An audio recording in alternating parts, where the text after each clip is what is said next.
آگ لگا رکھی ہے۔ ہم یہ سمجھتے ہیں کہ یہ ملک کا سب سے بڑا مسئلہ ہے، ہم اس کی مخالفت کرتے ہیں، اس لیے نہیں کہ ہم مسلمان ہیں، اس لیے کہ یہ ملک ہمارا ہے۔ ملک ٹوٹ چکا ہے 70 سال پہلے فرقہ پرستی کی بنیاد پر۔ اگر فرقہ پرستی پھر جنم لے گی، ملک پھر ٹوٹے گا۔ ہم اپنے اس ملک کی حفاظت چاہتے ہیں، ہمارے نزدیک کوئی مسئلہ نہیں ہے۔ اور لوگ یہ کہیں کہ نہیں ٹوٹے گا، میں کہتا ہوں بسم اللہ کے گنبد میں رہتے ہیں، اگر فرقہ پرستی ہوگی ملک ٹوٹے گا۔ ٹوٹ چکا ہے تو اب کیوں نہیں ٹوٹے گا؟ اور دیکھو،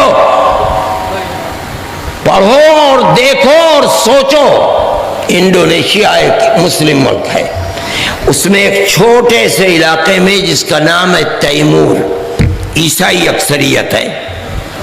ساری عیسائی دنیا میں جو ساری دنیا کے باپ سمجھے جاتے ہیں، سپر پاور طاقت، مل کر کے انڈونیشیا کو تقسیم کرا دیا اور ملک تقسیم ہو گیا۔ دیکھو جا کر کے سوڈان کو دیکھو، مسلم ملک ہے، اس کے جنوبی حصے کے اندر ایک چھوٹی سی جگہ ہے جہاں عیسائی اکثریت ہے، ساری عیسائی دنیا نے مل کر تقسیم کرا دیا، ملک تقسیم ہو گیا۔ اب ہم اپنے ملک کو بات کہتے ہیں۔ آج سے 70 سال پہلے جب ملک تقسیم ہوا، آزاد ہوا، ہندوستان کے اندر ایک بھی صوبہ اور اسٹیٹ عیسائی نہیں تھا۔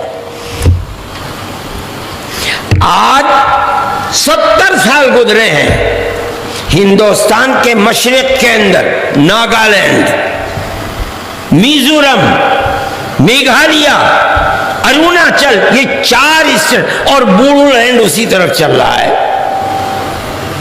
یا تو مکمل مکمل حکومت عیسائیوں کے ہاتھ میں ہے، یا عیسائی اکثریت ہے۔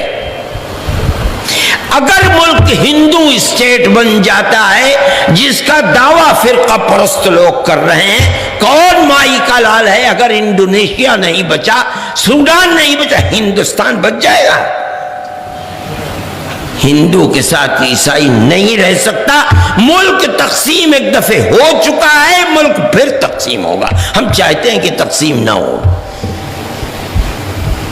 ہمارا صرف ایک ہی مقصد ہے، اور ملک تقسیم نہ ہو۔ اتنی اقلیت، مسلمان ایک اقلیت 20 کروڑ، کرسچن اقلیت ہے کتنی؟ 5 کروڑ، سکھ ایک اقلیت میں، جینی ایک اقلیت بیٹھی ہوئی ہے، ہریجن کہتا ہے ہم بھی ایک اقلیت ہیں، جتنے قبائل ہیں سب کہتے ہیں ہم بھی ایک اقلیت ہیں۔ اگر ملک ان اقلیتوں کو جمع کر کے زندہ رہ سکتا ہے، سیکولر اسٹیٹ بن کر رہ سکتا ہے، سیکولر دستور میں رہ سکتا ہے، ہندو اسٹیٹ بن کر نہیں رہ سکتا۔ اس لیے ہم یہ سمجھتے ہیں کہ ملک کے لیے سیکولرزم کا ہونا ضروری ہے، ورنہ ملک میں امن و امان کو آگ لگے گی۔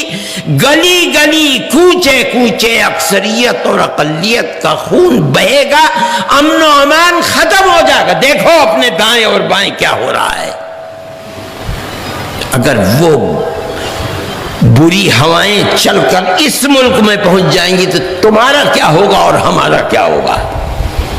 اس لیے ہمارا مقصد حکومت تک پہنچنا نہیں ہے، ہم اپنے اس ملک کی حفاظت چاہتے ہیں، اور وہ حفاظت اگر ہو سکتی ہے تو صرف سیکولر اسٹیٹ بن کر ہی ہو سکتی ہے۔ یہ جتنا ظلم و تشدد ہو رہا ہے، جس کی مثالیں آپ دیکھ رہے ہیں، اور یہ لوگ جمع ہوئے ہیں، یہ صرف فرقہ پرستی وہ گن ہے جو ملک کو کھا رہا ہے۔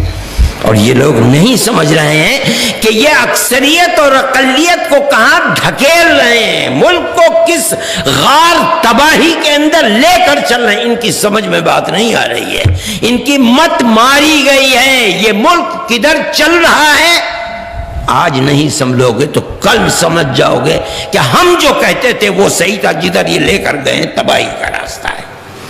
ملک تو سیکولر اسٹیٹ بن کر رہے گا، اتنی اقلیتیں اس ملک میں ہیں کہ اگر ان اقلیتوں کو جمع کر دیا جائے تو جو اپنے آپ کو اکثریت کہتے ہیں اقلیت میں آ جائیں گے، تو کیسے ملک چلے گا؟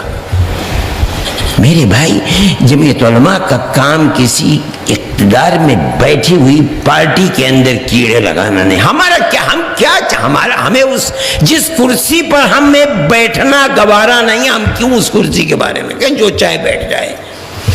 ہم صرف یہ چاہتے ہیں کہ ملک میں امن و امان ہونا چاہیے۔ اب سوال پیدا ہوتا ہے کہ اس فرقہ پرستی کا مقابلہ کیسے کیا جائے؟ تو میں جمعیت علماء کے پلیٹ فارم سے آپ تک اس آواز کو پہنچانا چاہتا ہوں کہ دیکھیے، آگ کو آگ سے نہیں بجھایا جا سکتا، یہ دنیا کا دستور ہے۔ فرقہ پرستی کو فرقہ پرستی سے نہیں مٹایا جا سکتا۔ جس طرح آگ کو بجھانے کے لیے پانی ڈالا جاتا ہے، فرقہ پرستی کی آگ کو بجھانے کے لیے پیار و محبت کی بارش برسانی پڑے گی، اس کے سوا کوئی اور راستہ نہیں ہے۔ فرقہ پرست طاقتیں ہندو مسلم دلوں کو توڑنا چاہتی ہیں۔ میں مسلمان اور ہندو کو یہ پیغام دیتا ہوں کہ اگر ملک سے محبت ہے، اگر امن و امان کے ساتھ رہنا چاہتے ہو، اگر امن و امان کے ساتھ کاروبار کرنا چاہتے ہو، اگر امن و امان کے ساتھ دکانوں کو چلانا چاہتے ہو، اگر امن و امان کے ساتھ فیکٹریوں کو چلانا چاہتے ہو، اپنی پرانی تاریخ جو پیار و محبت کی تاریخ ہے اس کو زندہ کرو۔ اگر نہیں زندہ کرو گے ملک جل جائے گا، تم جل جاؤ گے، نہ اکثریت رہے گی نہ اقلیت رہے گی۔ یہ ہمارا پیغام ہے اور ہمیں اس پیغام کو پہنچانے میں کوئی عار نہیں ہے۔ کوئی مانتا ہے نہ مانے ہماری بات کو، ہمارے دل کو اطمینان ہے، ہم جو بات کہہ رہے ہیں صحیح کہہ رہے ہیں۔ کوئی مانتا ہے مانے، نہ مانے نہ مانے، لوگوں کے دل ہمارے ہاتھ کے اندر نہیں ہے، وہ اللہ کے قبضے قدرت کے اندر ہے۔ اگر خدا کو ملک کو زندہ رکھنا ہے، اب اس کی صورت یہی ہے میرے بھائی کہ جہاں رہو پیار و محبت کے ساتھ رہو۔ یہ جو کچھ ہندوستان کے اندر ہو رہا ہے آگ لگانے کے لیے ہو رہا ہے۔